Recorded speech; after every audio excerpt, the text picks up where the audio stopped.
lunes literario que estamos iniciando aquí en nuestro canal Al Aire con Miguel Martín. Va a estar bueno, espero que se puedan ir conectando. Tenemos ya lo ven una vez más aquí al Rey Chairo, con quien ya es toda una tradición. Ya vamos a hacer casi un año de estas tertulias que nos aventamos, que como él dice, pues la aspiración no es tanto ni el clickbait, ni tampoco pues jugarle al algoritmo como podría ser la lógica de YouTube, sino pues más bien a crear un repositorio atemporal que se pueda consultar cuando se quiera y que si nos agarra en un buen momento de la vida, pues pueda ser algo sabroso, ¿no? Casi como esos programas que siempre nos recomienda Ramiro, que por supuesto son buenísimos los de filosofía aquí y ahora con el finado Feynman. Pero bueno, pues le damos la bienvenida aquí a nuestro querido Rey Chairo para platicar sobre este gran libro de Mark Fisher llamado El realismo capitalista. ¿Cómo estás, Ramiro? Muy bien, mi querido Miguel, pues claro, tratando de hacer la diferencia un poco, ¿no? En estos temas que tienen que ver con la literatura y sobre todo, ¿sabes qué? Con el tema de dónde estamos, quiénes somos y hacia dónde vamos, ¿no? Que son preguntas de cuasi filosóficas. Esa pregunta de dónde estamos ubicados como sociedad, qué circunstancia existe, cómo podemos hacer para entender estos mecanismos muchas veces que no son tan perceptibles a primera vista de por qué pensamos lo que pensamos sobre todo y los elementos, sobre todo los elementos estructurales, los elementos filosóficos, sociológicos, antropológicos, digamos, bajo los cuales nosotros empezamos a intentar entender esta circunstancia tan extraña que estamos viviendo, ¿no? Obviamente, quizá ayer, después de lo que sucedió acá en México, sobre todo en la Cámara de Diputados, podemos sorprendernos de qué relación puede tener con el libro que vamos a tocar ahora, pero a mí me parece que sí, que el realismo capitalista de Mark Fisher, un cuate que es un crítico de la cultura, creo que analiza películas, es un crítico cultural, que así como a ti, a mí me sorprendió gratamente el libro por la manera en que aborda el tema del capitalismo, ¿no? Que prevé que es más fácil anunciar el fin de la sociedad que el fin del capitalismo en ciertos sentidos, ¿no? Y sobre todo por la manera en que, saludos a Nancy, saludos a mi querida Jennifer, sobre todo la manera en la que nosotros nos percibimos a nosotros mismos y cómo percibimos el sistema que nos rodea y obviamente por las referencias. Aquí está el Rubencito, esas referencias me parece que son muy buenas. Yo creo que a Rubén y a Jennifer les va a gustar mucho el libro, si ya lo tenemos en el grupo de Telegram de Miguel Martín, creo que es un buen referente, ¿no? Para esta semana, después de que lo analicemos nosotros, que puedan ver el libro y puedan entender y de ahí pues, empecemos a construir una idea de lo que queremos, ¿no? Sobre todo en México. Pero me parece que sí está bastante sabroso y tiene mucha carnita de dónde agarrarle, ¿no crees, Miguel? Sí, fíjate que no es necesariamente, no va del todo sobre la vía, por ejemplo, de la vida líquida, ¿no? De Sigmund Bauman. Creo que está más por la vía de Deleuze y Guattari, que Sí, sí. son estos teóricos de la desterritorialización, ¿no? Y también, pues, sí, creo que sí, el halo de la posmodernidad, pues ahí está, el fantasma de la posmodernidad ahí está flotando en este libro que, como dices, tiene muchas aristas, tiene mucha carnita. ¿Cómo? Eso sí no me quedó a mí totalmente claro, o sea, tengo, digamos, un todo, pero ¿cómo aterrizarías tú el término de realismo capitalista? Creo que viene parte del concepto, ¿no? Tiene que ver como por oposición a lo que es el realismo socialista. Al hablar del realismo socialista y hablar por ejemplo, después de hablar del tema porque hay una referencia muy poderosa a un mundo feliz de Aldous Huxley, ¿no? Al Fordismo, y él habla de la era postfordista. Entonces, cuando hablas de realismo capitalista, pues hablas obviamente desde la perspectiva del postfordismo, que es el Fordismo, no es la sociedad de la producción en masa. Y el postfordismo, pues imagino que como lo maneja él, quizá me equivoque, pero quizá podamos elaborar un poco más. El postfordismo es ya la sociedad, pues, digamos, más tecnológica. Que, si mezclamos a George Orwell y a Aldous Huxley, ¿no? Digamos, esta idea quizá no tendría que haber visto a George Orwell también, ¿no? Saludos a JM, podríamos ver a George Orwell también que predijo, ¿no? Esta idea de las distopías, ¿no? Sobre todo en los libros. Y en el caso de Mark Fisher, pues digamos que puede ser un ensayo distópico, no sé cómo lo veas tú. No sé si existe la categoría del ensayo distópico o que sí se lo haya visto de esa misma manera, ¿no? O que lo Deleuze y Guattari lo hayan visto también, o todos los ensayistas que mencionan, o sobre todo con los que basó, porque se ve que claramente que está muy, muy anclado, su crítica, sobre todo porque viene de la crítica del cine, de la crítica cultural, viene también, está muy fuerte, está muy influenciado por Deleuze y Guattari, ¿no? Entonces, y sí, esta parte, ¿no? Del postfordismo y de este realismo capitalista, ¿no? Que hemos hablado también, sobre todo cuando viene después de la crisis del estado de bienestar, que hemos mencionado mucho, que también creo que es una parte que menciona González, González Montalvo, ¿no? Gonzalo, el cuate que escribió Historia Mínima del Neoliberalismo. Y sí, es esta parte donde uno se empieza a sorprender de que obviamente muchos de los supuestos que uno ha hablado de como la ideología derecha como un cascarón sin sentido, pues al contrario, que el libro de Mark Fisher viene y nos demuestra exactamente lo contrario, cómo el trabajo ideológico ha sido tan bien cuidado y tan limpio que, pues, no le ves las costuras, ¿no? Está tan limpio, tan bien hecho que no le ves las costuras y que de repente no encontramos esa parte. Entonces, en ese sentido, el realismo capitalista, pues sí es como, digamos, la némesis, ¿no? Del realismo socialista y pues desde esa manera, desde las entrañas del capitalismo, se intenta una crítica que me parece muy válida y sobre todo porque también analiza los productos de la industria cultural. A mí me parece también que al verlo así, quizá podamos verlo, ¿no? Como tú dices, es un análisis muy sajón.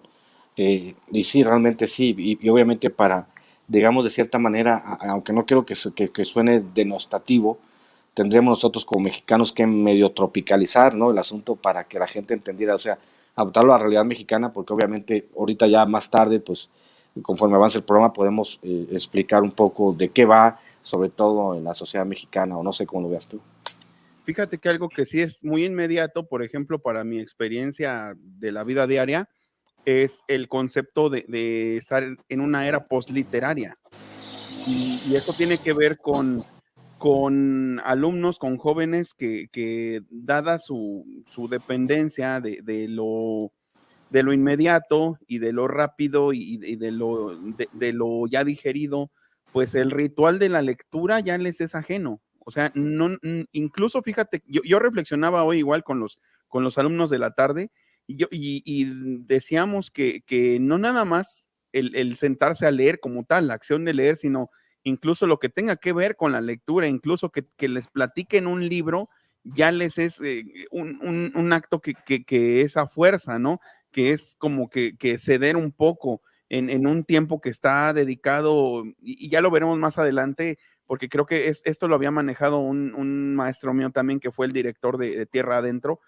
Eh, no sé si también caemos en un exceso de victimizar a la sociedad, de victimizar al individuo alienado y bajo la disculpa de que está estresado, de que incluso tiene padecimientos psiquiátricos causados por todo esto, por toda esta vorágine de consumo, de horarios esclavizantes, pues se le perdona todo, se le perdona ese desapego de la lectura, ese desapego del conocimiento. Entonces, esta parte es muy interesante porque sí lo he visto yo, o sea, no hay retención, no hay apego a los libros. También estábamos platicando ayer con Enrique que sí hubo cuando empezaron a surgir tantas y tantas y tantas escuelas, Patito, pues se otorgaron a destajo los títulos, pero la realidad es que esto solo era para cumplir con las demandas del mercado, ¿no? Que solo quería mano de obra que no chistara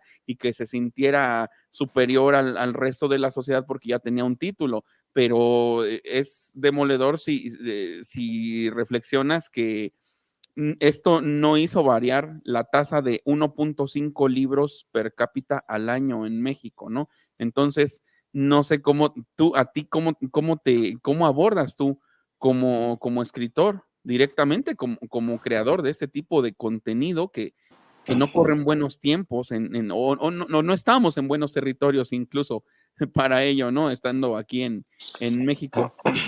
Pero ¿cómo te cae la era posliteraria? Y saludos al Trino, felicidades Trino por tu cumpleaños. Un abrazo, mi querido Trino, hasta Veracruz. Fíjate que conforme iba avanzando la lectura del libro, encontré muchos puntos en común con lo que yo había estado escribiendo los últimos años.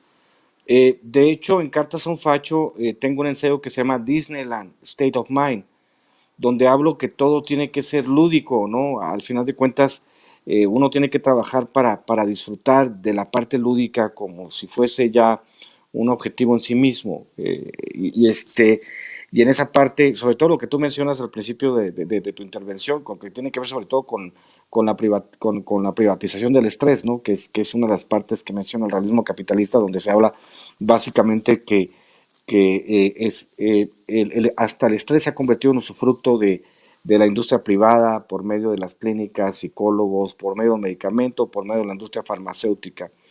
Entonces, yo hablaba más que de sociedad post-fordiana, yo hablaba de sociedad postindustrial, y de esta sociedad postindustrial, postindustrial, para que luego no vayan a decir que no pronuncio bien las palabras, que tiene que sonar la T bien, ¿no?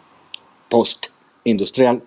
Yo hablaba de este Disneyland State of Mind y hablaba de los niveles grandísimos de drogadicción, por ejemplo, en Estados Unidos, y cómo también esta industria del medicado, la industria del chocho, del medicamento controlado para atacar al estrés, es parte del trabajo de este tipo de capitalismo, donde se habla obviamente en el libro de la precarización de la vida laboral y cómo estamos, y es que se ve de manera nítida en México, ¿no? Cómo llegamos a este nuevo feudalismo donde las clases dominantes por fuerza quieren regresar al medievo con una mayoría de la población como siervos y ellos como los absolutos reinantes en todos los aspectos económicos.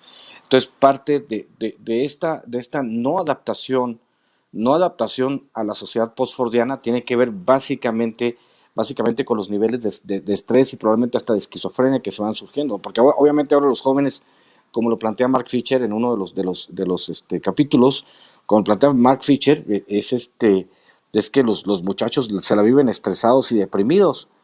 Estresados y deprimidos básicamente porque el sistema capitalista los quiere estresados y deprimidos, los quiere precarios, los quieren en ese sentido, en el sentido de no saber, de no tener control sobre su futuro. Y esto es lo que decía, ¿no? Por ejemplo, hay freelancers, que lo dicen en uno de los capítulos, hay freelancers un cabrón, una parte donde se dice que un tipo fue al mercado y al regresar del mercado ya no pudo trabajar ese día porque le habían hablado en esos 10 minutos.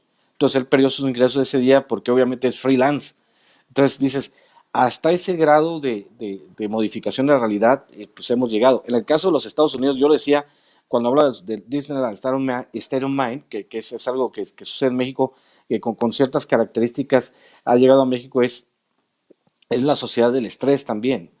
O como decía Byung-Chul Han, ¿no? El filósofo coreano que vive en la Alemania, es la sociedad del cansancio, que puede ser un complemento a lo que dice Mark Fisher, ¿no? O sea, ahora nos hemos convertido en nuestros propios explotadores. Entonces, cuando me refería al principio del comentario que, pues, si Estados Unidos es una sociedad tan chingona y es una sociedad en la que pues, puedes hacer lo que tú quieras, pero obviamente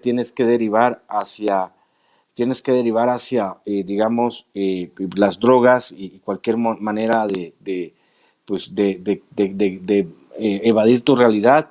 ¿Y qué es la manera? ¿Qué es la droga, por ejemplo? Lo que nos preguntamos. La droga, pues, es felicidad artificial que te puedes comprar en dosis, ¿no? Te da cierta felicidad artificial, te da cierta bonomía por un periodo limitado de tiempo. Entonces, obviamente, en las sociedades postfordianas o postcapitalistas, pues tú tiendes a comprarte ya tus dosis de felicidad artificial porque obviamente como humanos no estamos condicionados para seguir los esquemas rígidos que se siguen en el capitalismo o en cualquier sociedad totalitaria, ¿no? Sí, y yo creo que es complemento también, a lo mejor, del consumo de drogas, el sobreconsumo de lo digital también. Creo que ya se ha vuelto igual un placebo muy interesante, ¿no? De hecho, el propio Fisher dice ahí, hace una reflexión bien interesante de un alumno que le dijo, quítate los audífonos, es que no estoy oyendo nada.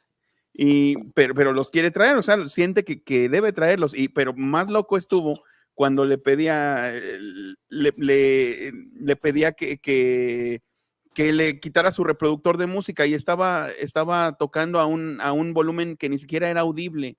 O sea, ya nada más es la sensación, es el placebo de que las cosas estén funcionando en automático, de que nos estén satisfaciendo en automático y en segundo plano, ¿no? Como las aplicaciones de los teléfonos o de Windows, ¿no? Que son cosas que funcionan en segundo plano, que simplemente cumplen a lo mejor con la función o que satisfacen la necesidad de que sepamos que están ahí.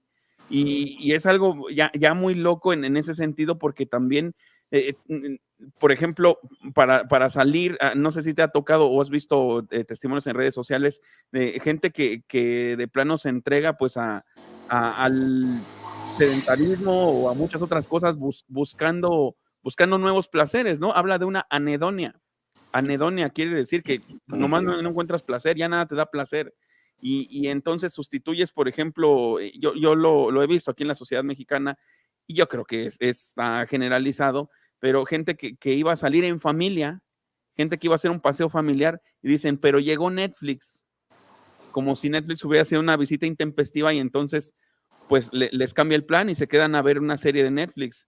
Y creo que estos aparentes satisfactores dentro de la anedonia, pues son una cuestión que sí la vemos muy presente aquí en México, ¿no? Sí la vemos bastante presente y sobre todo creo que sí veo esa anedonia también en los jóvenes, en los jóvenes que precisamente pues ya no saben qué buscar. O sea, yo me refiero a los alumnos con los que me toca lidiar a veces, ya no saben qué buscar, ya no saben dónde abrevar, no centran su atención, como decíamos. Entonces sí, yo creo que pues esta anedonia se va acentuando cada vez más, ¿no lo crees, Ramiro? Es que el tema es que esta parte del libro me parece muy chingona porque eh, eh, también tiene que ver con la estandarización, por ejemplo, de los gustos. Betty, ya hay solución, Ramiro. A ver, vamos atacando esta pregunta de Betty, y después elaboro. Siempre hay solución, siempre hay solución. El detalle está en que tenemos que encontrar, ¿no? La manera, porque hemos mencionado mucho a Francis Fukuyama, ¿no? Y la idea que él expresó del mundo, diciendo que pues a la caída del mundo socialista pues ya se había quedado el capitalismo para siempre, pero el asunto es que siempre va a haber esperanza porque la historia nunca ha sido lineal. Entonces, la historia puede dar un vuelco significativo en poco tiempo. Pues más, les pongo un ejemplo muy local, muy mexicano. En el 2012, después de la victoria del PRI, decían que el PRI llegaba para quedarse 25 años y que no había manera que sacáramos a los priistas. 8 o 10 años después, el PRI está con un porcentaje de intención del voto del 5 o 10%. O sea, está absolutamente borrado del mapa. Por eso les digo que el tema de la historia no es necesariamente lineal. Ahora sí podemos ver las costuras del sistema. Por ejemplo, mira, estos jalan para este lado, estos jalan para el otro lado. O sea, se ve con prístina claridad lo que sucede, ¿no? Los sistemas políticos. Entonces, el tema del gran capital, básicamente porque también lo dice Mark Fisher, ¿no? Cuando habla de Wall-E, ¿no? La caricatura posapocalíptica, donde habla de que de los habitantes humanos que quedaron, pues son obesos y comen una suerte de sopa con popote y se conducen como en un carrito eléctrico, se conducen y que son totalmente sedentarios, pues es un mito del capitalismo. Asimismo, demuestra obviamente que el capitalismo también, sobre todo este tipo de capitalismo, le interesa crear su propia crítica. A mí me parece que esa es una de las partes más rescatables del libro, cuando tú estás creando tu propia crítica y que esa crítica sirve como vacuna para desvirtuar o como es como el todo, ¿no? Que menciona, que va absorbiendo todos los conceptos y los va asimilando para que sea casi imposible, ¿no? Sea casi imposible derribar los mitos. Por eso te digo que es tan importante volver a Deleuze, a Guattari, hay que volver a Lacan y también obviamente a Zizek, ¿no? Que son los críticos mayores de estos sistemas que obviamente previeron esta circunstancia en décadas anteriores. Ellos obviamente anunciaron lo que iba a suceder con este tipo de capitalismo y me parece que es tiempo de regresar a esas lecturas, ¿no? E intentarlo hacerlo y como te digo, sobre todo adaptarlo al entorno mexicano, porque el entorno mexicano nunca aceptó ese tipo de capitalismo, porque no somos, al parecer, porque aquí puede haber una contradicción, ¿no? Digamos, si analizamos el asunto entre México y Estados Unidos para ponerlo en contexto. En Estados Unidos se va homogenizando la sociedad a pesar de que tenga distintos orígenes, ¿no? En México hay más variedad genética, por ejemplo, que en Estados Unidos, porque o sea, convivían distintas civilizaciones. Entonces, el capitalismo, como lo planteaba Octavio Paz en El laberinto de la soledad, no podría darse en el mismo sentido que se da en Estados Unidos, porque él, como lo dice en el primer capítulo, el Pachuco y otros extremos, aquí conviven diferentes tiempos históricos. Hay personas que han crecido al margen de la historia en México. Entonces, un tipo de capitalismo como se da en el Estados Unidos, que cualquier inmigrante que llegue a Estados Unidos, pues se le da la lectura de la Constitución, tiene que aprender inglés y tiene que adaptarse al ritmo de vida de Estados Unidos, pues obviamente es una sociedad que aunque tenga un origen pluriétnico, digamos, tiene que adaptarse a ciertos valores que están establecidos para poder vivir en una sociedad como la norteamericana. En el caso de nosotros mexicanos, por ejemplo, en mi caso, a mí me costó mucho trabajo y nunca me pude adoptar a un estilo de vida como el norteamericano, porque yo siempre me pensé que había algo más, pero en el caso de la sociedad mexicana, obviamente con sus distintas etapas históricas conviviendo dentro del mismo territorio, un tipo de capitalismo como el que plantea el realismo capitalista, pues no es tan adaptable a la realidad mexicana, porque obviamente sí puede haber, digamos, al caso de una minoría, no sé, digamos 10, 20% de los mexicanos que fácilmente pueden adaptarse a ese estilo de vida norteamericano, a esa cultura de consumo, está bien, pero el 80% de los mexicanos no, y es por eso que votamos desviarnos de ese sistema en 2018, ¿no crees? Fíjate que otra de las cuestiones que me pareció interesante con respecto a lo que decías de Wall-E, de la propia industria, creando sus propias críticas, pero que también tienen su dosis de placebo, sin duda, siento yo, porque pues no van a fondo, no remedian nada, es como para cumplir una cuota, y algo así es lo que mencionan del Product Red. Fíjate que yo tengo curiosamente algo de Product Red. ¿Qué es esto? Porque a ver si alcanzan a ver por ahí que dice Product Red por abajo. Esto es Sí. una iniciativa de bono que supuestamente pues destinan fondos a causas humanitarias, creo que al combate contra el SIDA, bono, pero pensaba yo mientras leía el libro, muchos de esos pobres murieron pobres y van a seguir pobres. Y Bono sigue siendo millonario. Entonces, pues realmente son cuestiones más mediáticas que otra cosa, ¿no? Como por ejemplo, igual el Live Aid, ¿no? El primero del año 84, que fue impulsado por Bob Geldof y que fue una colecta, porque dice ahí en el libro, pues, ¿quién va a estar en desacuerdo con combatir la pobreza, ¿no? Partiendo de esas premisas lógicas que nadie va a estar de acuerdo con que haya pobreza, entonces pues todos dicen, no, sí vamos a ayudar, no, sí vamos a ser solidarios, pero realmente pues son placebos emanados del propio establishment, emanados del propio sistema, de la propia industria, y entonces pues eso también creo que minimiza o invisibiliza los esfuerzos colectivos, ¿no? Los verdaderos esfuerzos que son mucho más colectivistas, que no tienen realmente esos fines comerciales. Y, por ejemplo, también fíjate que una cosa que es interesante, que yo lo planteaba en mi último artículo en Regeneración, cuando hablé de Molotov y del Tri, es que, por ejemplo, asistimos a un festival, pagamos un boleto con cuyo costo comerían 2 o 3 familias de las que están en pobreza extrema, y ya con 2 cervezas también muy costosas encima, ante la arenga de alguno de estos grupos, levantamos el puño izquierdo y ya creemos que somos contestatarios y antisistema, ¿no? Bueno, eso fue durante las décadas, ahorita pues me parece que ya sería indigno ya sería insultante para los esfuerzos que sí hace el presidente, que sí hacemos como movimiento, incluso todos nosotros, y que tampoco tuvimos que rascarle que esta es otra cuestión que no tienen las sociedades europeas o anglosajonas. Ellos no tienen un pasado de colectivismo como nosotros, tan inmediato, al menos. Nosotros no tenemos que rascarle tanto para encontrar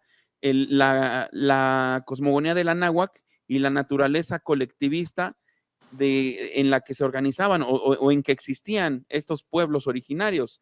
Eso creo que también es otro elemento que tendríamos que tomar en cuenta a la hora de hacer una lectura de estos temas, adaptándola a la sociedad mexicana. Y creo que también por eso, precisamente, porque prevalecen en muchos lugares, en uno de todos, o más bien en los tantos Méxicos que hay, como el mismo Octavio Paz lo decía, pues esa es una enorme ventaja que hemos tenido para retrasar el avance de esta sociedad postfordiana, ¿no? Incluso pues, sociedad postmoderna, que prevalecen en muchos lugares de México o en muchos de los tantos Méxicos, pues todavía los vestigios o incluso muy bien establecido, prevalece todavía la cosmogonía de la náhuatl, la forma de organización del calpulli, el colectivismo, incluso ese colectivismo que entraña también una conciencia ecológica mucho más entendible para nosotros, más asequible y más natural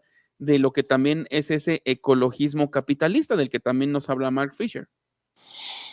Sobre todo cuando escuchas, ¿no? El discurso hipócrita que todo es una transnacional como Greenpeace, por ejemplo, ¿no? Y como lo planteaba el profesor Jeffrey Sachs cuando lo entrevistaron y hablaban del discurso verde, por ejemplo, ¿no? O de las luchas feministas que son Made in USA o de lo políticamente correcto, ¿no? Que todo viene de Estados Unidos porque es parte del colonialismo cultural y que cuando tú dices, por ejemplo, que y Guasave, hijo de su chingada madre, ¿dónde eres, Felipón? ¿Eres de Estación Vamos o La Brecha, loco? ¿O eres de Tamazula, de la Casa Blanca? ¿Dónde eres? Cabrón, hijo de su chingada madre. Ahí está el comentario guasabeño. Y te digo, y como planteaba Jeffrey Sachs, pues, ¿quieres acabar con el calentamiento global? Pues nomás que las Fuerzas Armadas de Estados Unidos dejen de circular, porque producen más de contaminación que 140 países juntos, ¿no? O lo mismo que yo le planteaba ayer en el Twitter a este cuate Triana, Jorge Triana creo que se llama, que pues se montó al barquito de la cultura pop, del discurso verde, y pues yo le dije en Twitter, pues sí, cabrón, pues si realmente México produce el 1.3% de la contaminación mundial, tu discurso lo tendrías que dar en China o en Estados Unidos, por ejemplo, ¿no? Que esa es parte de Tucson, la neta, dice. Tucson, Arizona. Hay un saludo a Joe Arpaio, el sheriff de chocolate. Para los que no sepan, Joe Arpaio era un sheriff muy famoso de Arizona que las cárceles eran en el medio del desierto y te ponía un traje rosita y no te dejaba tomar café, ni fumar, ni nada. O sea que era el infierno en la tierra estar encerrado ahí en Arizona. Pero bueno, o sea, las prisiones de Arpaio eran como post-apocalípticas, ¿no? O sea, como una mala película de Mad Max, era lo que hacía Joe Arpaio. Y pues obviamente lo felicitaban mucho, aunque sea un verdadero criminal el señor. Pero bueno, volviendo al tema, esta parte de donde, como tú dices, obviamente la gente, pues tendríamos que ser impulsores decididos de la visión de la náhuatl. Yo se lo planteaba precisamente ayer, antier fuimos Rubén y yo, que estamos sentados allá afuera de la Cámara de Diputados, y nos pusimos a ver y nos preguntamos, Rubén y yo, pues obviamente ya sabes que Rubén va a ser filósofo ya, pues obviamente ya va bastante adelantado, estamos preguntándonos eh, cuál sería la visión a futuro para un mexicano en el caso de que lleguemos a una circunstancia postcapitalista, que es la que ese enfoque económico que abandonamos obviamente en el 2018 y que esas medidas, a pesar de las resistencias, pues han estado enfocadas en abogar por el colectivismo, que era también parte de lo que decía Gabriel Said en el progreso improductivo, ¿no? Cuando él hablaba de las grandes burocracias cuya naturaleza era básicamente expandirse. Sí, un puerco volador que hace reflexionar sobre los pecados ocultos y aceptados del placer que se niega en las culturas represivas con la judía, como todo, amo los tacos de carnitas deliciosas. Gracias, Mari, qué buen comentario.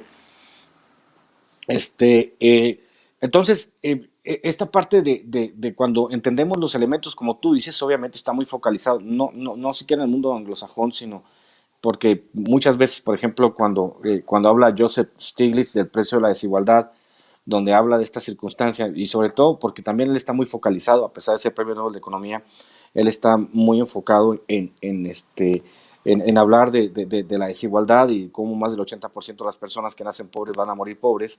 Pues imagínate eso, con circunstancias adaptando a la realidad mexicana, pues puede ser un número aún mucho mayor, ¿no? En el caso, pues llegar arriba al 90%.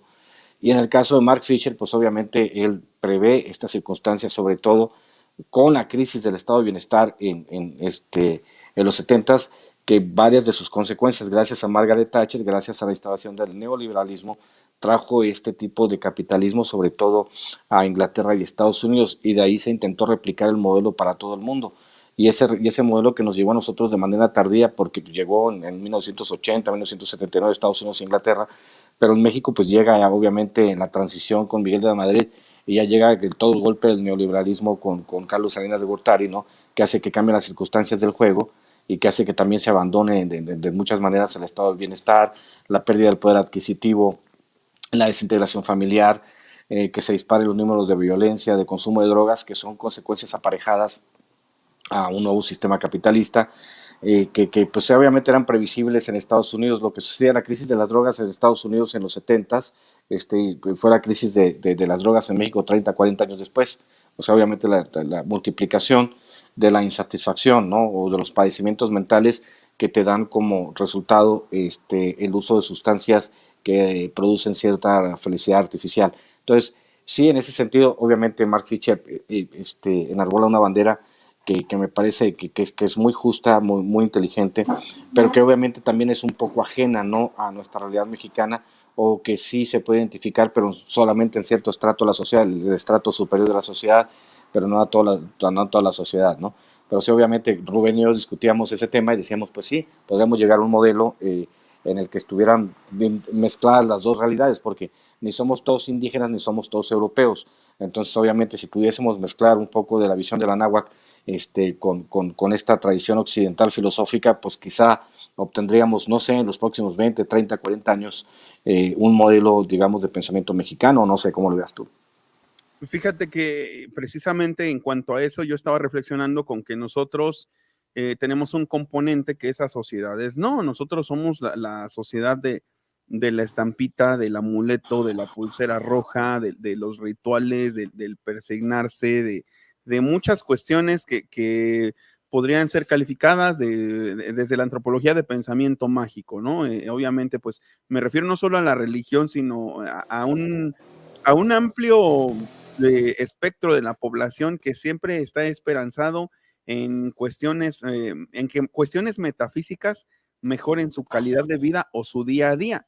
Y cosa que considero que las sociedades anglosajonas, al tener la certeza de que eso no va a suceder, no tienen ese punto de anclaje, no tienen o bien ese colchón que todavía es como una especie de comodín ante los futuros distópicos inmediatos, porque pues no es lo mismo el desencanto de una sociedad descreída al que a una sociedad que todavía está en vías de desencantarse, pero que mantiene, digamos, ese anclaje a lo místico, a rezar para que mañana le vaya bien en el trabajo, a rezar porque venda bien, a esa pulsera roja para que las envidias que me tiene mi vecino no hagan que mi negocio se vaya a pique. Creo que esta reflexión también es bastante interesante y puede ser bastante sustanciosa, porque te digo, es un componente que a lo mejor nos salva, a lo mejor previene una debacle psicológica o psiquiátrica, y sobre todo en cuanto a esta muy perenne, pues casi esquizofrenia que ya viven estas sociedades postfordianas. ¿Cómo lo ves desde esa parte, Ramiro? Fíjate que el punto es tan interesante, que es muy chingón tu punto, porque si te das cuenta, las sociedades más desarrolladas tienen el ateísmo, y tú dices no tienen un anclaje. Entonces, pero digamos en cierto sentido, por ejemplo, todavía en una plutocracia, José Pantoja, vivíamos en una caquistocracia, más bien, ¿no? el gobierno de los peores, el gobierno de los menos calificados, que es básicamente, ¿no? Pero en el caso de los Estados Unidos, a mi primo Ángel Padilla, saludos al Monero Simpson. El tema es muy interesante, Miguel, porque no deja de ser, por ejemplo, el gobierno de los Estados Unidos, a pesar de los altos índices de ateísmo que empiezan a acentuarse en su población, no deja de ser una sociedad fundamentalista cristiana. A pesar de eso, me imagino que los índices de ateísmo en, en, este, en Inglaterra van a ser similares a los de Estados Unidos, pero en las otras sociedades, obviamente, conforme avanzas en Francia, Alemania, Dinamarca, Suecia, Finlandia, Y con eh, un alto en Polonia. con un alto en Polonia, ¿no? Pues obviamente sí, pero acuérdate que los polacos son católicos y lo que les siguen, ¿no? Son como mexicanos, pero totalmente blancos y eslavos, ¿no? Los polacos, pero supercatólicos. Hasta se dieron el lujo de tener su propio papa, ¿no? O sea, Sí. pero en general las sociedades como la norteamericana tienen ese sentido del fundamentalismo cristiano que está muy acentuado. No hay presidente norteamericano que pueda llegar a ser presidente declarándose ateo, ¿no? Y de hecho todos hacen sus rondas hipócritas en cualquier tipo de iglesia protestante, van y dicen que yo sí soy católico. Y quizá el más des, Sí, sí, bueno, yo creo que podemos tocar un poco el tema ese si quiere, Charo, porque parece que tiene que ver con realismo capitalista también. Vamos a ese lado. Pero en el caso, como te digo, de los presidentes norteamericanos, el más despegado con el asunto cristiano, pues obviamente en los últimos tiempos fue Donald Trump, ¿no? Donald Trump que sí decía por conveniencia que él se creía en Dios, pero su único Dios es el dinero, por ejemplo, ¿no? Y su único Dios es el mismo, ¿no? El Dios de Spinoza. Acuérdate, Rubén, Dios de Spinoza. Entonces, hay esta circunstancia en la cual, pues, estas sociedades, como tú dices, no, van evolucionando hacia obviamente, la privatización del estrés y que se debería tratar, como bien lo plantea Mark Fisher y como bien lo planteaba, saludos a mi querido gato, bien lo planteaba, ¿no? Sí sé que los demás, pues somos sociedades que bajo un régimen de neoliberalista o postfordista o postcapitalista, somos sociedades que tienen a la esquizofrenia, ¿no? Y obviamente ciertos estamentos de esta idea que tenemos de sociedad tienden a eso, ¿no? Al agotamiento, al estrés, al cansancio, a la concentración, sobre todo del esfuerzo individual, ¿no? Sociedades de solitarios. De hecho, pues el ejemplo más claro de una sociedad postfordista, pues es el Japón. En Japón todos los años mueren miles y miles de personas solas. Es un ejemplo de que nosotros, al menos en ese sentido, por ejemplo, en Estados Unidos, una muestra de esta sociedad postcapitalista es que tú a los 55 años vendes todo lo que tienes y te vas a una casa de senior citizens, por ejemplo, ¿no? Donde obviamente vas con todo lo que ahorraste y la venta de tu casa, te pagas una pensión donde tengas cuidados médicos por extraños. Al menos nosotros como mexicanos no hemos, sobre todo eso y esa parte sí se la tenemos que agradecer a la sociedad mexicana, a pesar de todos, seguimos rindiendo culto a nuestros viejos y seguimos cuidándolos. O sea, ahí es extremadamente difícil que tú vayas a abandonar a tu papá. Y pues a todos nos ha pasado que hemos tenido que cuidar a nuestros viejitos. Yo cuidé de mi suegro y cuidé de mi papá, ¿no? ¿Por qué? Porque como humano, como mexicano, teníamos que echar esa parte. No íbamos a mandar a nuestros viejitos a un lugar especializado para que se murieran solos. Y el caso de Estados Unidos, pues sí es así, ¿no? O sea, trabajas, haces una familia, los hijos se van, porque también es la sociedad postindustrial, tienes 18 años, yo ya no me hago cargo de ti. Mi responsabilidad termina y ahí te ves, cabrón. Búsquele, ¿no? Y eso obliga a los demás a reproducir esos mecanismos culturales en los cuales el desapego es muy importante. No son las familias unidas. Por eso mucho norteamericano dice, ¿cómo quisiera que mi familia fuera con los mexicanos? Son tan unidos. Aunque en las familias nos pasemos del chongo, pues ahí estamos toda la bola, ¿no? Y digamos, para decirlo en letras negras, somos familias totalmente codependientes, ¿no? A pesar de que nos lastimemos unos a los otros todo el tiempo, somos familias codependientes, pero al menos tenemos sí, por supuesto, Jennifer, tenemos esa parte en la cual, como tú dices, nos reservamos cierto lugar cierto lugar a la esperanza, al menos como sociedad mexicana, que digamos ya las sociedades avanzadas y conforme van avanzando este desarrollo social, este desarrollo de lo individual sobre lo comunitario, porque el gobierno obviamente han llegado a un pacto social en el que el gobierno les permite, les permite tener sus necesidades satisfechas, pero al mismo tiempo, aparte del clima, ¿no? Que es el clima de los países más del norte, los más desarrollados, empuja a la gente a ser más depresiva y los índices de suicidio son altísimos y nosotros que vivimos de cierta manera en un paraíso terrenal lleno de recursos, lleno de paisajes maravillosos, lleno de gente muy cálida, familias muegan, ¿no? Sí, ándale. Pues tenemos todavía ese lugar a la esperanza porque obviamente nosotros somos como de cierta manera partícipes de un realismo mágico en vivo, ¿no? Como el de García Márquez. Todavía tenemos esa esperanza, ¿no? Una vez me preguntaron a mí por qué los mejores pensadores estaban en el norte de Europa. Digo, pues imagínate aventarte un invierno durísimo de 6 meses, cabrón, y no tener más que papel y lápiz y libros. Pues obviamente vas a desarrollar el pensamiento porque no hay otra cosa que hacer. Y en el trópico, pues siempre estamos de fiesta, ¿no? Es más difícil concentrarse. Pero sí, sí es, yo le digo que quizá una de los temas que tienen que ver con el pensamiento del clima, no sé cómo lo ves tú.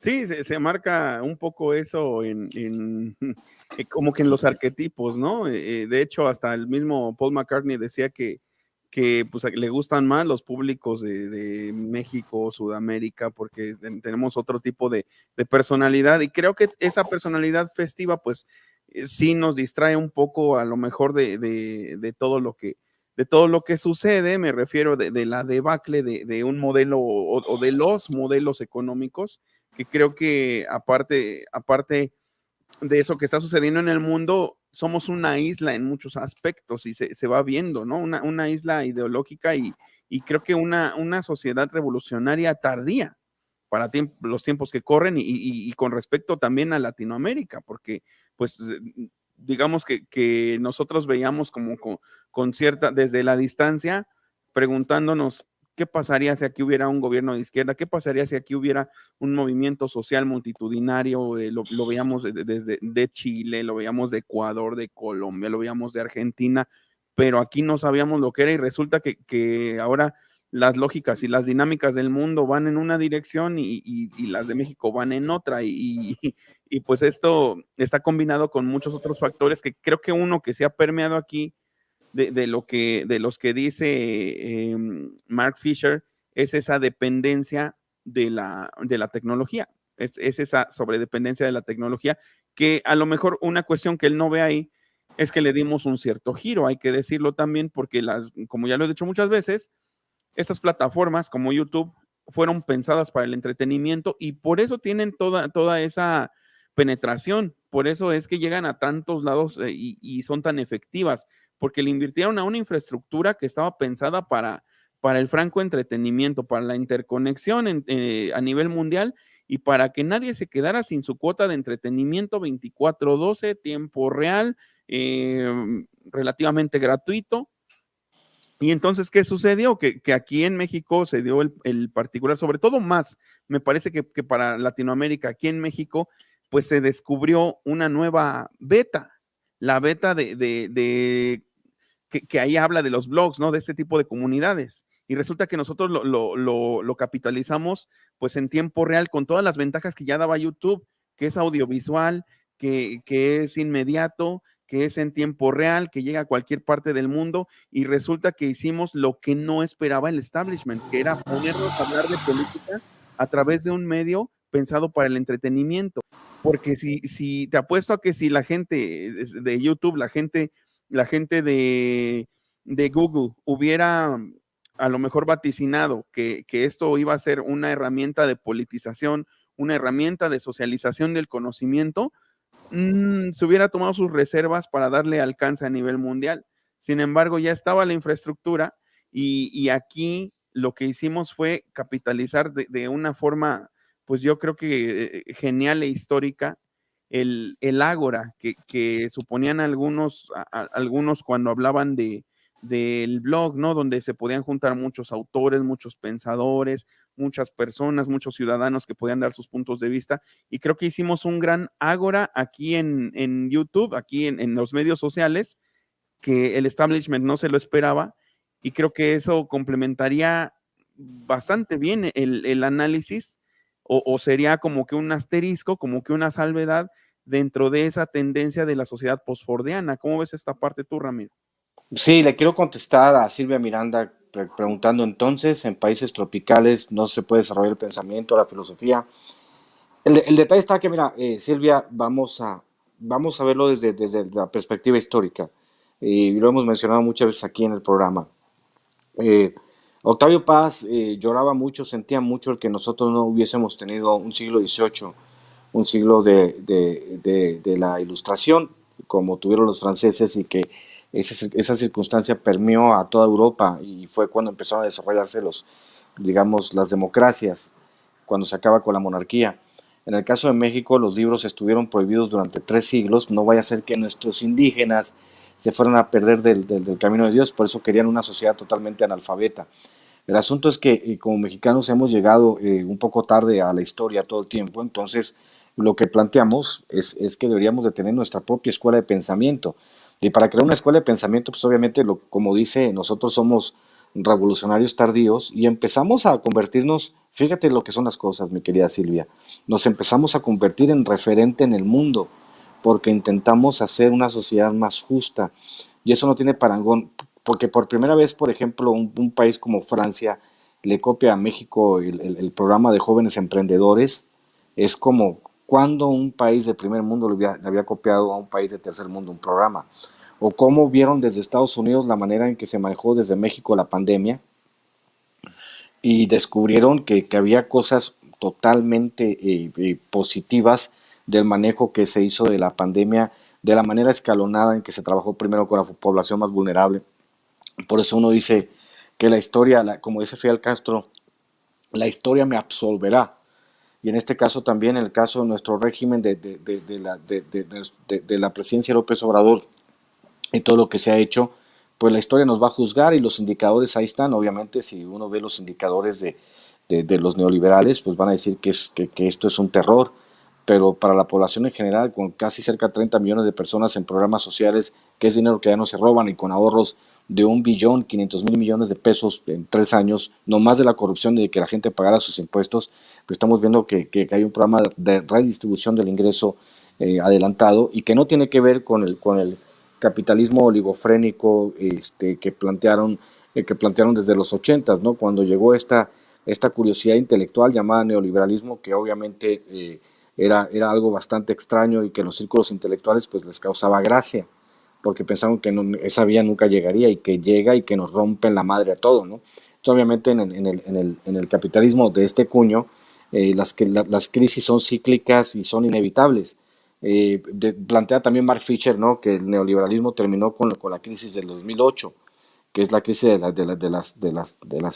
¿cómo se llama? De los subprime, ¿no? De las hipotecas subprime, donde que se hicieron una burbuja especulatoria La y burbuja cuando inmobiliaria, ¿no? la burbuja inmobiliaria y se reventó toda la chingada y pues terminamos, o sea, quebraron al sistema. ¿Y qué pasó? Por ejemplo, un ejemplo claro de un país de extrema derecha es España. Ahí está el dato, ¿no?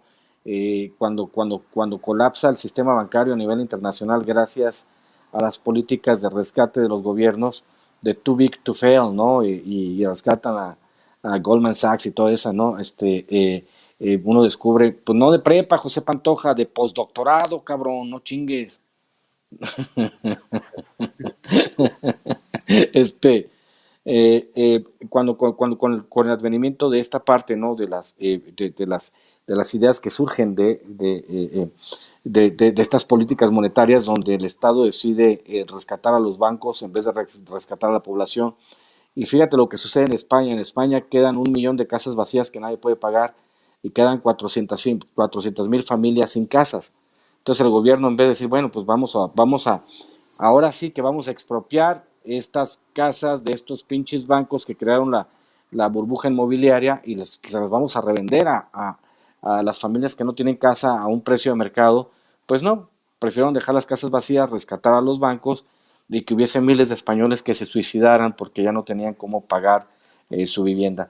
Eso es parte, ¿no? Obviamente también está el tema de Islandia, por ejemplo, para que vean cómo, como una alternativa, como la alternativa islandesa, obviamente es un país de medio millón de habitantes.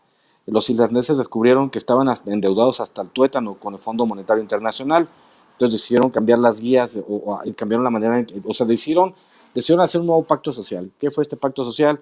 Que el ministro de Economía, que los endeudó con el Fondo Monetario Internacional, se fuera a la cárcel, que el presidente, por no haberse dado cuenta, renunciara, y decidieron que en Islandia, que los pueden buscarlo en internet, el caso islandés, que decidieron que nunca más iban a tener un político profesional dirigiendo el país, y entonces ahora pues hicieron algo muy socialista, que es que tú te puedes presentar al Congreso y nomás estar un periodo y que haya 10 personas que firmen que eres una persona decente. Obviamente pues otro contexto, otra idea, ¿no? Y nosotros quizá no podríamos hacerlo desde la perspectiva mexicana, porque somos un país de 120 millones de habitantes, casi 130, y aparte hay como 20, 30 millones de mexicanos en Estados Unidos.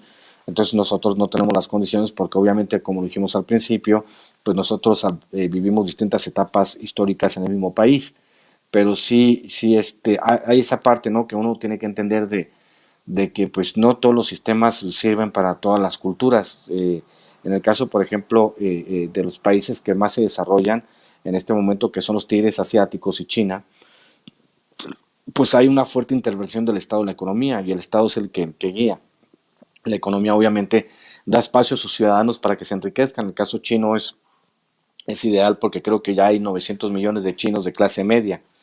Y pues obviamente imagínate cuando haya 1.200, 1.300 millones de chinos en la clase media. Van a ser un mercado que nunca vas a poder derrotar. Básicamente es por eso que de manera hegemónica pues han desplazado a Estados Unidos de la centralidad. Y esta parte, también lo que plantea Mark Fisher es precisamente esa, ¿no? Que tendríamos que evolucionar hacia otro lado. Pues, ¿hay esperanza? Preguntan, pues sí, obviamente hay esperanza, porque de repente, aunque no lo parezca en este momento, los mexicanos nos hemos puesto en el centro de la historia, algo que es inédito también. Nosotros habíamos, como sistema político, habíamos estado al margen de la historia, y gracias a un personaje extraño como López Obrador hemos llegado a la centralidad de la historia, ¿no? Y es una cosa extrañísima porque ahora sí todo el mundo voltea. Ahora sí, el candidato socialista en Francia tiene Malanchón. ¿Cómo lo pronuncias? Malanchón, ¿cómo lo pronuncias? Malanchón. Malanchón. Ese güey, pues tiene como ejemplo a López Obrador. Presidentes centroamericanos, sudamericanos ven a López Obrador como el líder. Lo que tanto si los imbéciles de la derecha dicen esta circunstancia como una oportunidad histórica de subirse al tren y no bajarse del tren y pararse enfrente del tren y ser atropellados por este tren llamado la 4T, pues obviamente si hubiese un poco más de sentido común entre estas personas que no tienen los elementos de juicio para entender de qué lado la historia está, pues otro gallo nos cantara, ¿no? Y cuando preguntaban esto de los diputados, en uno de los comentarios y de la reforma eléctrica, yo hoy escribí un texto en Facebook explicando básicamente y basado obviamente en realismo capitalista, que es como si los políticos mexicanos viviesen una eterna adolescencia, o sea, actúan como adolescentes, o digamos actúan como el perro de Pavlov, ¿no? Babean ante la recompensa inmediata. En este caso, pues, babearon ante la posibilidad de ser maiciados con una muy buena lana, sin importarles, como plantea un amigo, planteaba un amigo de Monterrey, mmm, planteaba la idea de que a los diputados que rechazaron, sí, sí, sí, sí, May, nosotros intentamos al menos democratizar el conocimiento. Por eso igual, a mucha gente, pues mucha gente prefiere, y fíjate, voy a retomar un poco antes de seguir con esto, antes de seguir con los diputados, porque me parece un punto maravilloso el que toma Miguel Martín, que es el asunto de que una plataforma como esta está diseñada para el entretenimiento nada más, pero sucede que y yo lo planteaba después de ver una serie de televisión que hablaba de los programas de los reality shows de los noventas, ¿no? Donde viene Jerry Springer, que da lugar a Cristina Saralegui, que da lugar a Laura en América, que es la cultura del reality show, donde se contratan personas marginales, como decía Andy Warhol, ¿no? Que van a tener sus 15 minutos de fama, se agarran a chingadas en el set, se les alimenta bien, se les manda un hotel, hacen todo, y después, como mismo lo marca Mark Fisher en el realismo capitalista, se convierten en productos de desecho una vez que cumplen su cometido de contar su historia al aire, de romperse la madre en un reality show, y después son desechados, ¿no? Era parte del trabajo de esta televisión basura. Esa televisión basura, con ciertas características, migró a las redes sociales, migró a YouTube, porque si ustedes se dan cuenta, hay muchas maneras de hacer sensacionalismo a través de un programa de YouTube. Velo antes de que lo borren. Esto acaba de pasar. O sea, dale un sentido. De repente ves el programa de YouTube y no tiene nada que ver el título con lo que están diciendo, ¿no? Pero es el clickbait. Y obviamente después de los programas estos de los reality shows, viene. Yo creo que eso le faltó a Mark Fisher, fíjate, tratar el tema de la televisión basura de los reality shows. Después de esto viene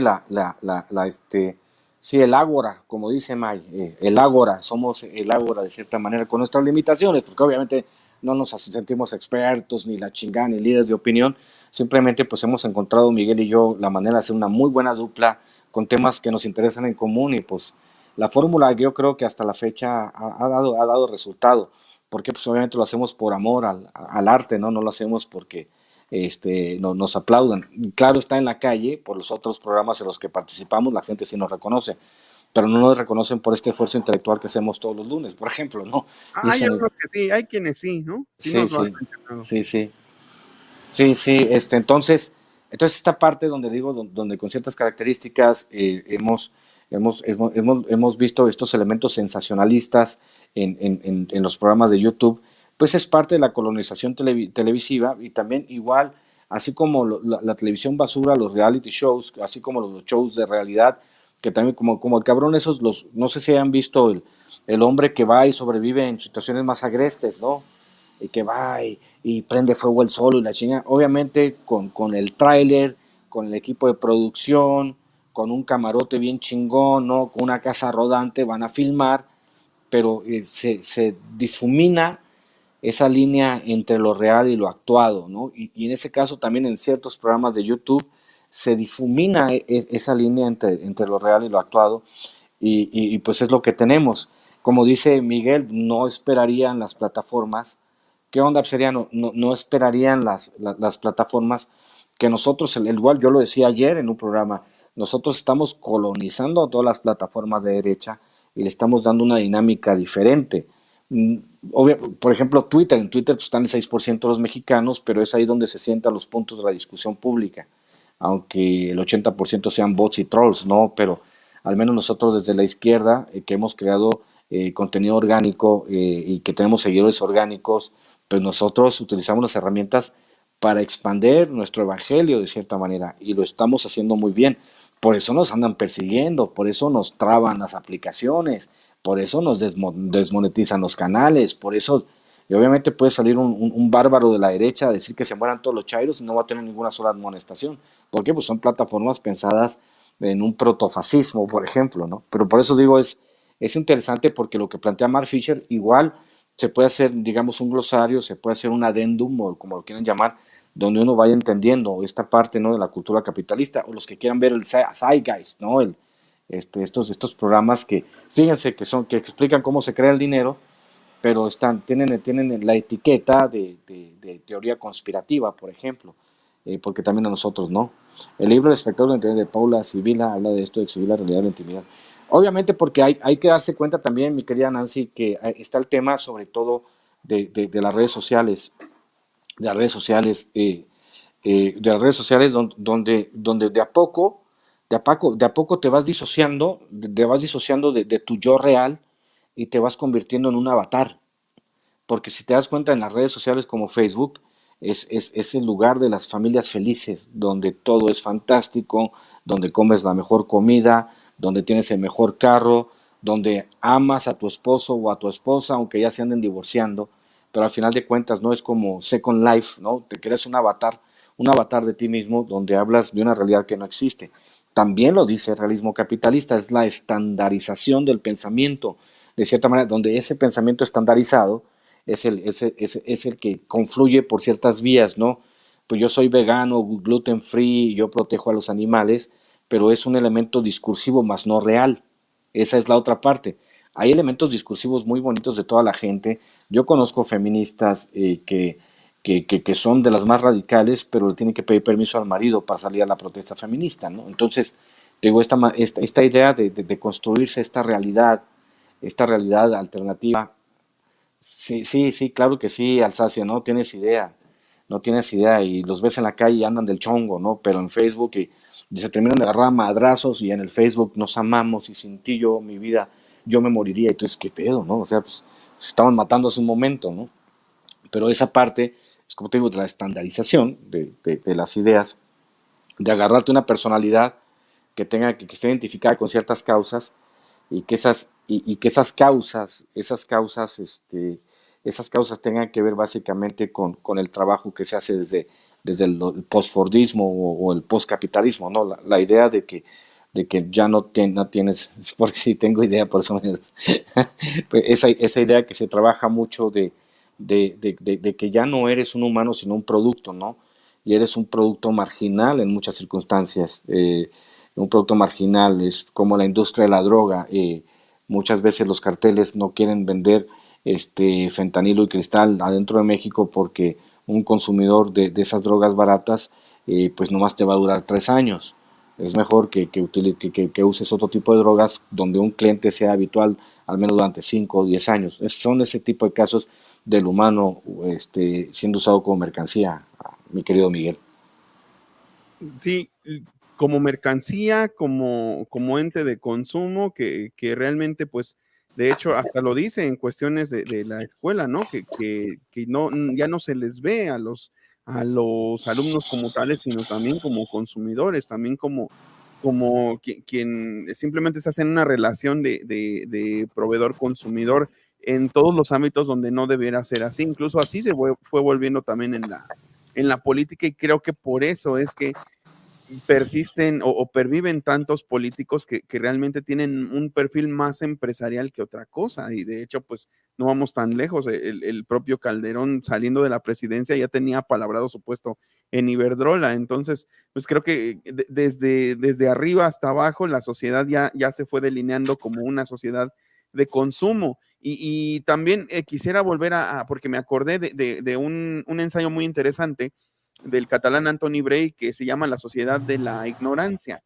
que eso es en contraposición con lo que decían de que íbamos a hacer la sociedad del conocimiento cuando ya tuviéramos todos virtualmente pues una conexión 24/7 y dispositivos que fueran de bolsillo, y que muchos ni siquiera lo pensaron así. Por ejemplo, ni siquiera el propio Orwell, ¿no? Que él pensaba en la telepantalla, ¿no? Pero lo pensaba todavía como en una cuestión muy analógica. Sin embargo, en la era digital, pues tenemos conocimiento que se puede consultar virtualmente en todos los lugares de la Tierra, 24/7, cuando se nos ocurra.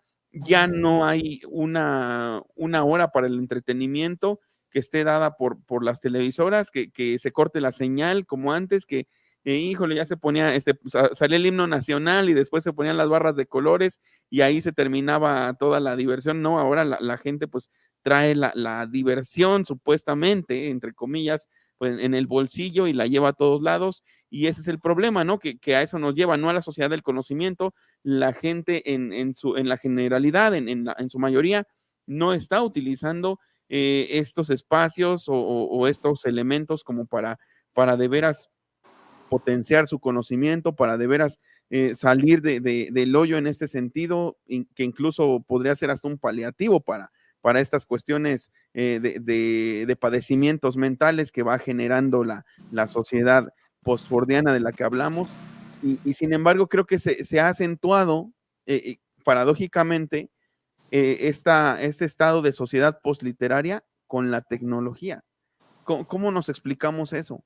¿Por qué se delineó, se condicionó el cerebro de la sociedad, el cerebro de la masa, de tal manera que pudiera tener enfrente los libros que no tuvo ninguna otra generación? Tiene enfrente los documentales, la información que ninguna otra generación pudo tener, y que sin embargo lo rechaza y que sin embargo sigue acudiendo al mismo modelo de, pues que era televisivo, de la búsqueda del infotainment, de la búsqueda de lo fácil, de la búsqueda del clickbait. De hecho, pues ese clickbait, ese velo antes de que lo borren, pues está diseñado así porque se le tomó el pulso a la sociedad y precisamente se determinó que la masa reacciona ante ese tipo de acicates, ante ese tipo de incentivos de marketing. Entonces, aquí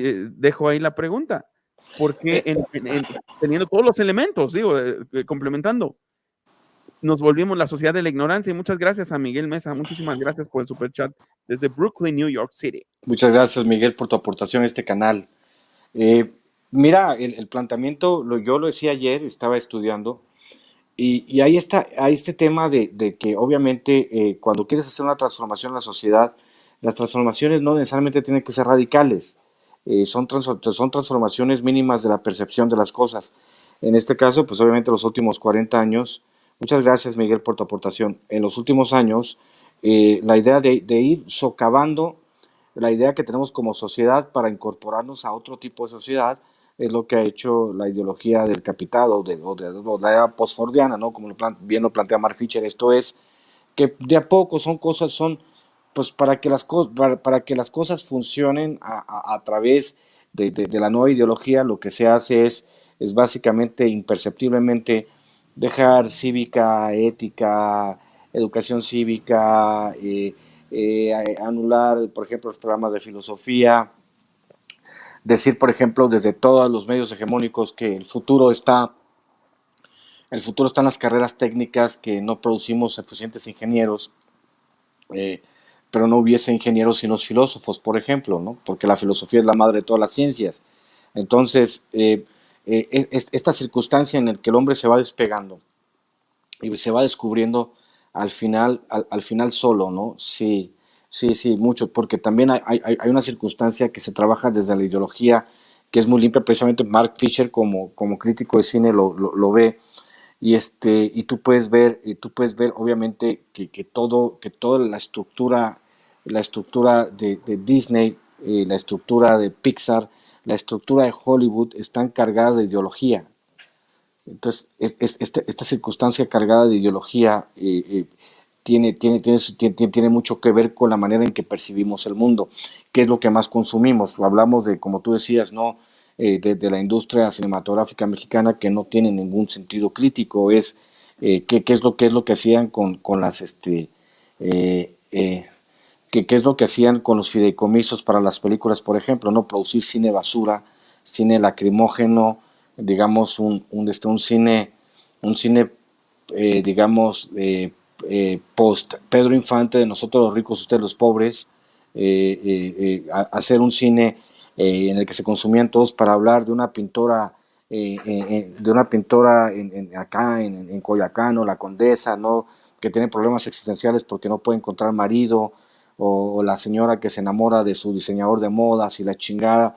Entonces, obviamente, pues, el sentido ideológico de eso es problemas de whitexicans, ¿no? Es lo que te vende el cine mexicano, o lo que te venden, digamos, de cine de violencia, de la circunstancia del narcotráfico, visto desde un punto de vista de alguien que no la padece la violencia. Son ese tipo de cosas. En cambio, el cine de Hollywood, obviamente, con todo ese engranaje, o las series de Netflix o de Amazon, de todas las plataformas, tienen, obviamente, porque es un sistema muy bien trabajado, capitalista, empresarial, en el que las grandes corporaciones son las que tienen el dinero para producir la carga ideológica con la cual nos vamos a alimentar, pues te venden esta circunstancia, y si no es una persona que no tiene un ojo educado, pues obviamente te compras el evangelio imperialista norteamericano, ¿no? Y lo ves, pues, y entonces cuando ves cómo se manejan, incluso las series de política, ¿no? Cuando vas viendo y dices, no, qué bárbaros, son despiadados, son cabrones, son tramposos, es que lo han sido toda la vida. Lo que pasa es que igual esa crítica cultural del capitalismo por medio de sus series, como lo dice Mark Fisher, sirve para vacunarte, ¿no? Porque ellos elaboran su propia crítica. Como lo dijo bien Mario Vargas Llosa, que era la dictadura perfecta en México, por ejemplo. ¿Por qué? Porque el sistema pagaba intelectuales para que lo criticaran. Ya están esos intelectuales todos famélicos, porque no van a pasar a la historia como personas que realmente pensaron o crearon un sistema de ideas para explicarse un país, sino que fueron un grupo de intelectuales que vendieron su alma al diablo, pensando que iban a pasar a la eternidad, y terminaron sus revistas guardando polvo en las bibliotecas, ¿no? Sí, esa es una cuestión que creo que nos abre una brecha importante, o nos abre un área de oportunidad importante, ¿no? Como bien dices, no crearon escuela porque nada más estaban diseñados para hacer una especie de cumplir igual con la cuota de intelectualidad bajo ese cliché de que el intelectual es antisistema, y entonces pues así se la llevaron durante mucho tiempo, y pues resulta que ahora son antisistema por convicción, o bien, como tú dices, están famélicos, aunque creo que supieron hacer bastante roncha. Eso es lo malo, que ni siquiera se quedaron en la calle como mucha otra gente.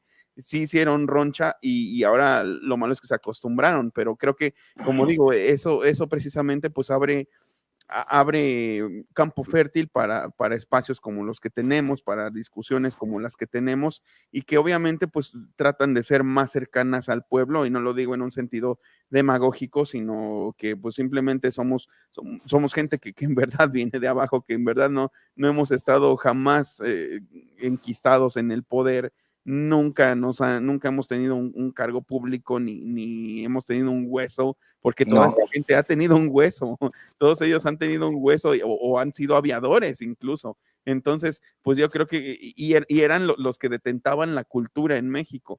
Entonces creo que obviamente pues no tenemos aún ese alcance, pero creo que a eso aspiramos, a que de veras podamos crear una nueva, pues por decirlo así, o escuela de pensamiento, o beta de análisis, pero sobre todo que se sabrá y se reconocerá que empezamos desde cero, y siempre en sintonía con el pueblo, y tal vez en parte gracias, como lo mencionaba hace rato Miguel Mesa, pues gracias a que Sin Censura nos ha ido poco a poco catapultando, ¿no? Y todos estos espacios pues son algo inédito, con lo que no soñábamos ni siquiera hace 5 años, con lo vertiginosa que es la tecnología en estos tiempos, con lo vertiginoso que es el desarrollo tecnológico. Y creo que es interesante cómo estamos viviendo ahora nosotros, pues una alternativa. Bien nos preguntaba hace rato Betty, entonces no hay solución. Pues es que estamos viviendo la solución, es que estamos construyendo la solución, pero no Ramiro y yo,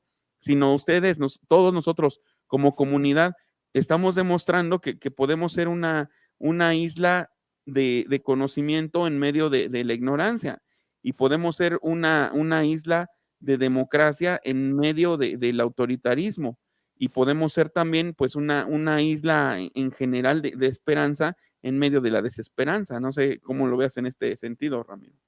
es que lo que sea yo, sobre todo porque hablamos un poco de la votación de ayer y decía que iba a elaborar un poco con los diputados, este, eh, sobre todo en el sentido de entender, ¿no? Esta circunstancia tan extraña en la que vivimos una cierta adolescencia perenne, esa adolescencia perenne de los diputados. Ayer que lo veíamos, que estamos trabajando, esta idea, ¿no? De por qué alguien tendría que vender su alma al diablo por 30, 50 millones de pesos, porque obviamente una persona que no sabe lo que es un compromiso social, que no sabe, bueno, sí, Eduardo, pero la circunstancia es que no haya sí, Dolores, ahí estuvimos conviviendo con toda la gente, eh, eh, estuvimos con toda la gente, ¿no? Trabajando la idea esta, ¿no? Del nuevo discurso que Miguel y yo lo hablamos desde las elecciones de 2021, ya va para un año y en eso estamos trabajando. Pero la idea esta principal es básicamente que haya trabajo, hay un trabajo que tenga que ver con abandonar la idea pavloviana de la recompensa directa y baviar por las grandes cantidades de dinero que se manejan, ¿no? Sobre todo en una reforma que va a dejar pingües ganancias para grandes compañías grandes compañías energéticas, y volver a la otra parte, la parte que es el desarrollo humano, y ese desarrollo humano que tiene que ver con esta circunstancia de tener políticos realmente comprometidos que emanen del pueblo. Obviamente puedo retomar a Gabriel Said y lo que él decía, ¿no? En su libro de los libros al poder, que en general el político mexicano no representa a las personas que votan por él. Gracias, gracias Fabiola. No votan él no representa a las personas, a sus votantes ni a sus comunidades, sino a sus partidos políticos, y ahora pues lo podemos sumar a las grandes, a las grandes empresas, ¿no? O sea, llegar al punto en que el Congreso está colonizado por voceros de grandes empresas es la peor tragedia que nos puede suceder como sociedad. Entonces, tendríamos que volver, sí, sí, exactamente, José, esa mentalidad del mercachifle, de la idea de que todo tiene que ser medible en términos monetarios, es lo que tiene, aparte, a mucha parte de nuestro México, digamos, empantanado. ¿Por qué? Porque pues obviamente nuestro presidente no sabía qué tan tremendo era el asunto de la corrupción, porque le abrías, y esta corrupción como un sistema neuronal, ¿no? Con miles de conexiones para todos lados, ¿no? Como una neurona con un centro y con múltiples ramificaciones donde todo el mundo bebía del dinero del presupuesto, al igual que empleados de tercera categoría, regidores, diputados, alcaldes, gobernadores, secretarios de Estado, presidentes, y los mismos empresarios, proveedores, o sea, todo lo que se hacía en general para obviamente la recompensa fácil, porque yo lo decía, ¿no? En el escrito, no hay un no hay un diputado que entienda esa parte en la cual pues la responsabilidad tiene, ¿no? Y no ha creado nada de valor agregado para decir, bueno, yo soy un cabrón que se metió al Congreso, pero lejos del Congreso yo diseñé un estudio, un sistema, un aparato, algo que sea de valor agregado que le genere el dinero, porque ellos saben básicamente que al entrar a la Cámara de Diputados, cualquier decisión que tomen que tiene que un efecto fuerte en la sociedad mexicana, requiere de una alta dosis de dinero, ¿no? Para mover, como los que preguntan las mañaneras y que pues se dice, ¿no? Que reciben un apoyo económico por hacer preguntas en la mañanera, ¿no? O sea, básicamente todo se pudre muy rápido en este país por el asunto de cultura política que tenemos. Entonces, obviamente, pues a nosotros nos dicen, Ramiro, pues tú eres una persona que no está a la venta. Pues no, pues, ¿por qué voy a estar a la venta? A mí cómpreme mis libros, porque ni siquiera yo soy de los que no, mándenme superchats, y miren que yo voy a acompañar al presidente en la gira y la chingada, y no, o sea, nosotros estamos, yo estoy por dejarles algo de valor agregado que es un libro, y ese valor agregado es que dentro de 5 o 10 años, ese libro que escribí en esta circunstancia inédita, usted lo pueda retomar y quizá pueda ser de repente una oda a la nostalgia, ¿no? Pero en general es eso, la cultura tan jodida del político mexicano que requiere la recompensa inmediata o enriquecerse lo más rápido posible para después abandonar el cargo, ¿no? O las historias de terror que se cuentan por todos lados de que llegó al presidente del pueblo y ahora tiene la casa más grande del pueblo, y luego ya el siguiente presidente ya es una casa más grande, ¿no? De así se la llevan. Pero sí, esta parte muy bien planteada de realismo capitalista de Mark Fisher es la de la idea, ¿no? De trabajar, sí. Hermanitos migrantes, los amo. Les voy a contestar personalmente a cada uno de ustedes. Gracias por sus aportaciones, pero de lejitos, ¿eh? De lejitos. No me quieren abrazar, ¿eh? Porque está cabrón. Pero bueno, esta parte, como digo, es muy importante que se entienda que estamos ante una circunstancia en la cual, como bien lo plantea Mark Fisher, tendríamos que evolucionar hacia a otra circunstancia de pensamiento, y esperemos llegar a eso. No sé si en una generación, pero al menos estamos sentando las bases, como tú dices, para que dentro del mismo del público, la gente que nos ve, porque nos ven desde niños de 10 años hasta personas de 80 años. Uno nunca sabe hasta que sales a la calle, ¿no? Cuando te ve la gente y te dice, mi hija de 9 años te ve, mi hijo de 10 años te ve, mi hija de 14 años te ve, mi otro te ven. Hay gente de todas las circunstancias, tú y yo lo hemos platicado fuera del aire, que no sabemos qué alcance tienen los programas, aunque se vea que son poquitos en el chat, ¿no? Que quisiéramos nosotros que fueran 5,000, ¿no?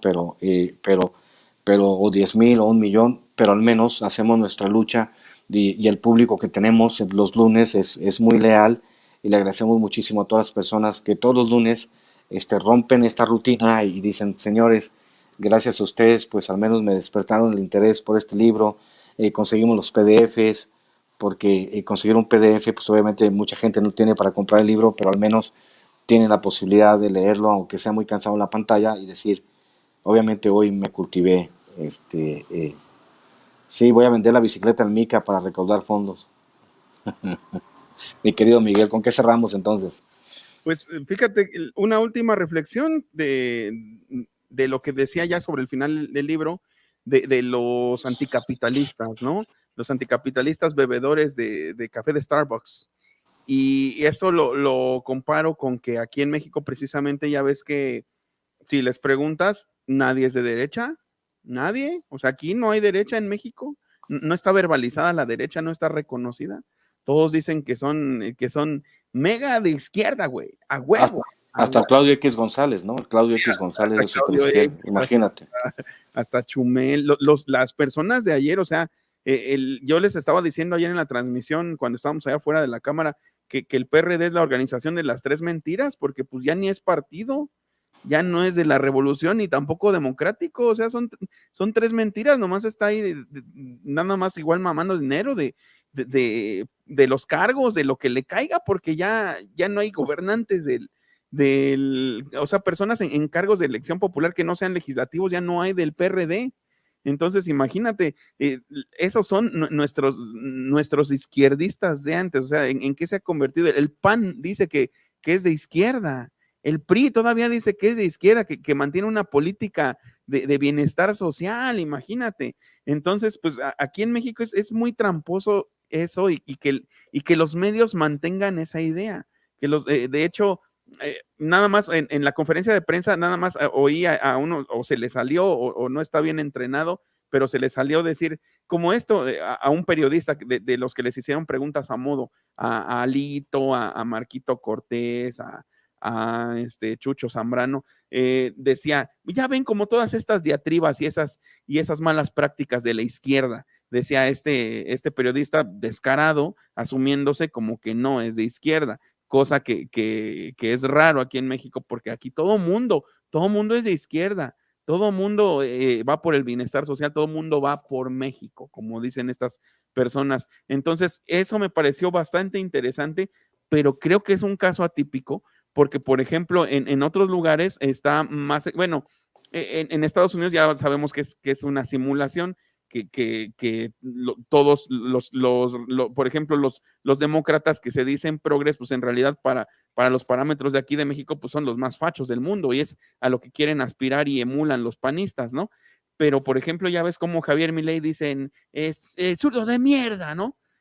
Ellos sí se asumen como de derecha, pero aquí en México no hay derecha y no hay derecha verbalizada, reconocida y por lo tanto, eso es lo preocupante, ¿no? De que el discurso no está transparentado, no está clarificado y ahora resulta que todos son anticapitalistas. Aparte, ¿cómo la ves? Y sobre todo con lo que vimos ayer y lo que vimos hoy, sus reivindicaciones chauvinistas y sus reivindicaciones supuestamente de políticas de bienestar social, pero que realmente son fachos y nunca lo van a reconocer.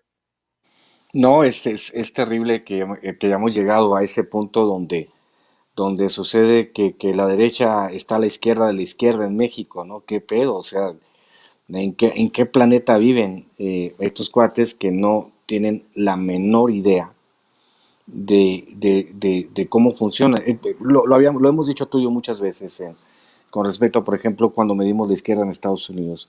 La izquierda en Estados Unidos está vista a través de un lente distorsionado, en vez de tener el lente donde es derecha, izquierda y centro. En Estados Unidos al revés, es extrema derecha, derecha y centro, ¿no? Pero no existe la izquierda como tal. Así es, mi querido Pedro. Oye, que mis apodos tienen un éxito. Maravilloso, maravilloso. Es que eres muy bueno en eso. Y sí, sí, aquí está mi compadre Guillermo Lantena, así es, todos los de la izquierda, parte de la política de ficción. Esta idea que tiene, o sea, esta idea del discurso que nadie les cree, porque ayer obviamente tenían la posibilidad histórica de votar a favor de la nación. Obviamente el aparato mediático de la derecha habla de un terrible fracaso y pues obviamente el presidente viene y pues los hace trizas un día después, o sea, no les da ni 12 horas para respirar la victoria cuando ya se los ensartó con otra cosa y luego viene otra y se los va a ensartar con otra cosa y viene otra cosa. O sea, obviamente sí es una lucha denodada por el poder porque tuvieron 80 años para crear un marco legal y un sistema jurídico y un sistema legal que les impidiese rendir cuentas por sus tropelías y el de ayer fue un ejemplo claro, ¿no? De esta idea de destrozar el país y llevarse la parte que les toca con todo el gusto, pero no pasa nada. La reflexión final es entender que obviamente sí hay solución. Realismo capitalista, las personas que están en el grupo de Telegram de Miguel, ahí va a estar el libro, ya está, ¿no, Miguel? Léanlo, léanlo y quizá podamos en un futuro cercano ampliar la discusión. Quizá invitaría yo a Miguel a que ambos hiciéramos algún ensayo al respecto de realismo capitalista y lo Mexicano. mexicano y lo complementáramos, ¿no? Y habláramos de estos temas. Igual en el futuro podemos armar un libro de ensayos entre toda la bola. Tú, Pepe Fuentes, yo, invitaríamos al más guapo de todos, al Sevilla, o sea, diríamos, a ver, veríamos si hay quórum, ¿no? Beatriz Aldaco, Alejandro Rosado, Alberto Pérez Chueli, si me Y estás ya viendo, empieza Beto, a buscar de una vez, empieza a eh, convocar. si me estás viendo, Beto, si me estás viendo, pues te invito, Aurora, tu esposa también, o sea, los que quieran, hablar de este tipo de circunstancia, ¿no? Desde AMLO juega con la posición, ya se ve cómo, no tienes idea, sería, no, esto ha sido una brutal masacre. Anoche me preguntaba, estaba con esta chava, ¿cómo se llama? Se me va el nombre ahorita, pero subió el video a Twitter, me estaba preguntando y yo le decía, pues hay que volver a leer a Sun Tzu, ¿no? Del arte de la guerra, y hay que leer de la guerra de von Clausewitz, y hay que leer El Príncipe de Maquiavelo para que entiendan que pues el presidente es para que entiendan, la derecha está construyendo el garrote con el que les pegan, básicamente, ¿no? Eso es, la derecha dice, aquí está, ir a construir un garrote, a ver, préstamelo como el chipote chillón y mole, cabrón.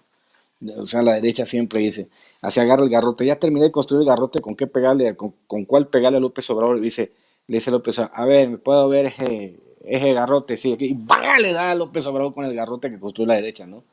Así que es muy sabroso. Con esa reflexión me despido y señores, nos vemos el próximo lunes. ¿O cómo la ves?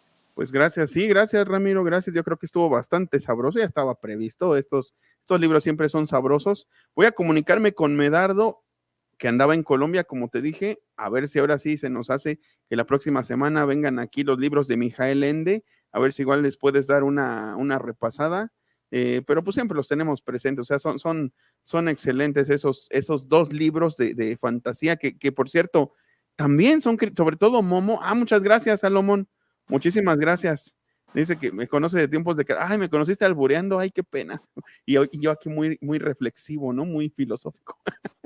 Gracias, Salomón. Muchas gracias. Y en Momo está interesante, ¿no? Precisamente cómo ya se avisora, pues, una sociedad precisamente post-industrial, donde hay gente que te anda vendiendo y contabilizando el tiempo y cuando debes lo tienes que pagar. Está muy interesante. Ojalá podamos contar con Medardo y si no, pues abordamos alguno de estos otros libros que también están bastante, bastante sabrosos. Ahí nos ponemos de acuerdo y les avisamos a la gente, no sé, el miércoles, jueves, y nos ponemos de acuerdo para el libro del próximo lunes, ¿no? Aquí tengo un chingo de lecturas, a ver si, pero tengo que leer algo, pero bueno, me doy espacio para leer los libros que tú digas. Sí, sí, pues una repasadita nada más. Déjame agradecer a todos los que estuvieron aquí porque pues fueron bastantes. Sí, como dices, tenemos un público que se va volviendo fiel. Algunos vienen y otros que se van, diría Julio Iglesias, pero pues muchos muy fieles. Aquí, por ejemplo, está Salomón Méndez, que sí, en efecto nos conocemos de ahí de Concevilla. Muchas gracias, Salomón, por tu super chat. también Jesús Reséndiz, que acaba de llegar, Pati Garba, también nuestra querida Nancy Cano, que ayer estuvimos platicando con ella, excelente persona, también de Iztapalapa, y que curiosamente su esposo, que también es de la Nacional de Música y también es de Iztapalapa, fue compañero de Memo Lantén. Entonces, todo queda en familia, ¿eh? Sí. Qué pequeño es el mundo. Dice Amlitio, está bueno ese Amlitio. Abseriano también anduvo por aquí, nuestra querida Alsacia, que anduvo allá en Mis Dominios, en Hidalgo, anduvo en la presa de la Estanzuela.